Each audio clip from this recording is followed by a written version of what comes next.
ఎవరో వస్తారు, ఏదో చేస్తారు. ఇవన్నీ వట్టి మాటలు.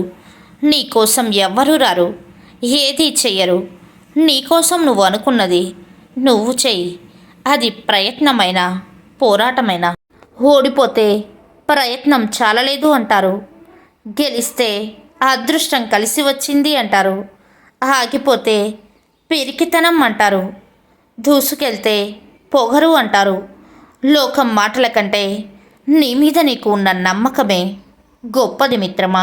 కష్టాలు ఎదిరించే దమ్ము, బాధల్ని భరించే ఓర్పు ఎప్పుడైతే నీలో ఉంటాయో అప్పుడే జీవితంలో నువ్వు గెలవబోతున్నావని అర్థం.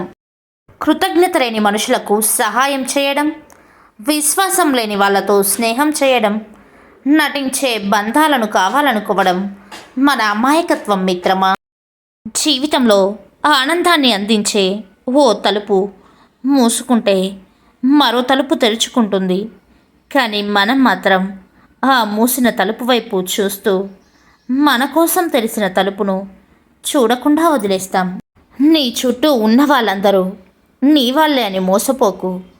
ఒక్కసారి వాళ్ళకు వ్యతిరేకంగా మాట్లాడి చూడు, వాళ్ళ అసలు వ్యక్తిత్వం బయటపడుతుంది మిత్రమా. అందరి జీవితాలు ఒకేలా ఉండవు, అందరి ఆలోచనలు ఒకేలా ఉండవు. వాళ్ళు వీళ్ళు ఏం చేస్తున్నారని ఆలోచిస్తూ కూర్చోకుండా నిన్ను నువ్వు నమ్ముకొని ముందుకు వెళ్ళు మిత్రమా. ఒక్కసారి ఆలోచించు, ఉన్నది ఒకే జీవితంలో కూడా సంతోషంగా బ్రతకడం లేదు అంటే ఎవరి కోసం నీ ఆనందాన్ని దూరం చేసుకొని బ్రతకాల్సిన అవసరం లేదు. మనకు నచ్చినట్టు బ్రతకాలంటే ధైర్యం కావాలి. ఎదుటి వాళ్లకు నచ్చేలా బ్రతకాలంటే సర్దుకుపోవాలి. అందరికీ నచ్చాలంటే నవ్వుతూ బ్రతకాలి. మనకు నచ్చినట్టే బ్రతకాలి అనుకుంటూ బ్రతుకుతున్నామనే భ్రమలో అందరికీ నచ్చేలా బ్రతికేస్తాం. ఇదే జీవితం. ఎదుటి వారికి నచ్చేలా మాట్లాడాలి అంటే ముందు ఏం మాట్లాడాలో అడిగి తెలుసుకోవాలి. మనకు తెలిసినట్టు ఏం మాట్లాడినా ఎదుటివారికి తప్పుగా కనిపిస్తుంది అంటే మాట్లాడకుండా ఉండడం చాలా మంచిది. సాధారణ వెదురుకర్ర కృష్ణుని చేతిలో చేరి మురళిగా మారింది.